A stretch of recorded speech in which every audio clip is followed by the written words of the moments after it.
Hey everybody. So last week I did a little video for you that explained that if you bought your house in 2015 or earlier, it is entirely possible between the equity that you've built up and the interest rates that you can move into a larger home for the same amount of money. That's all well and good that I can tell you that, but it's a whole lot more interesting if I can actually show you. So I've got a little presentation that I set up for you. I'm not going to take too long, but this is really interesting stuff and it could be very important to you and your family. Okay, so let's start with where are we talking about, right? Because I'm coming to you from Northeast Florida, so I'm talking about Northeast Florida.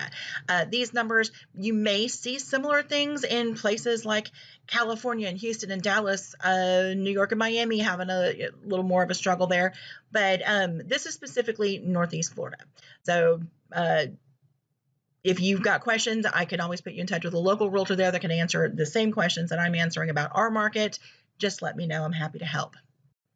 But so back in February, I did something a little bit fortuitous. If I'd only known, I would have started this 2 years ago. I started collecting data every Monday morning about what's happening in our market with specific locations and, of course, all across Northeast Florida MLS. What I'm showing you today is all across Northeast Florida MLS because it really tells you the story that you need to know. First of all, when I started this recording this data, we had active for sale properties on the market. We're talking about single family condos, townhomes. We had about 6,700.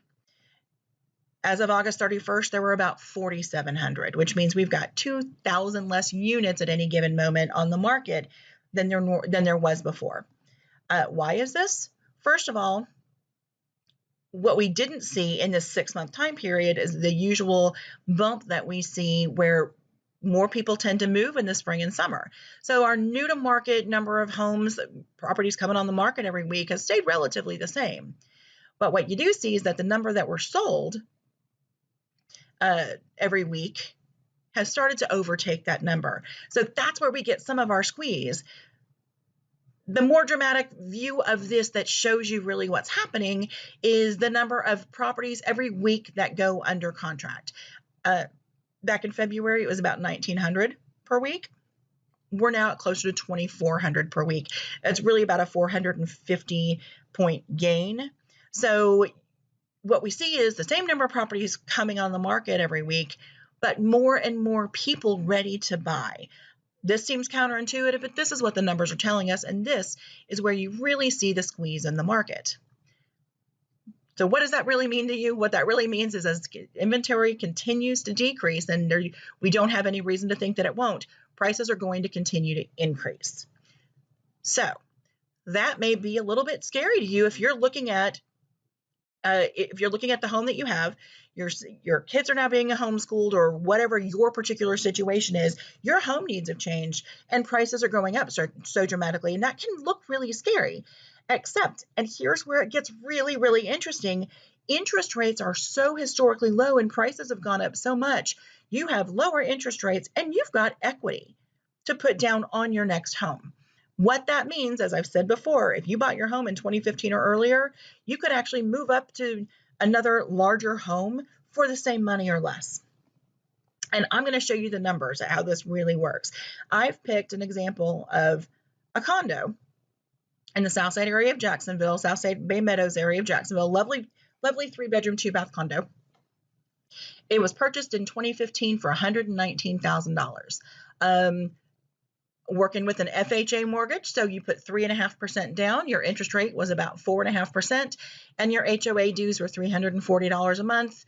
And property taxes add a whole different layer to this. I'm not going to talk about that today. We can have that conversation tomorrow because we also need to talk about tax portability there. Anyway, without your property taxes, you've got a payment of about $1,016 a month. But what's happened in those 5 years is that a similar unit in there sold last week for $150,000. Between that and that, you now have $31,000 in equity, right? So what do we do with it? That's where this becomes important. You take that, you can now end up with a mortgage on a $270,000 house for $45 more a month. And that is because, and that number went up because I included $25 a month for HOAs. It depends. And One of the reasons you can do that is because you now have about a $32,000 down payment. Where did I get that number from? Between the down payment that you made on the condo, the capital gains, meaning the $31,000 difference between what you bought your home for and what you're going to sell it for, and the fact that you have paid down your mortgage some over those last 5 years means you've got equity. And equity is really important for a lot of reasons. It allows you to buy more home. So we're looking at a $270,000 house for $45 a month more.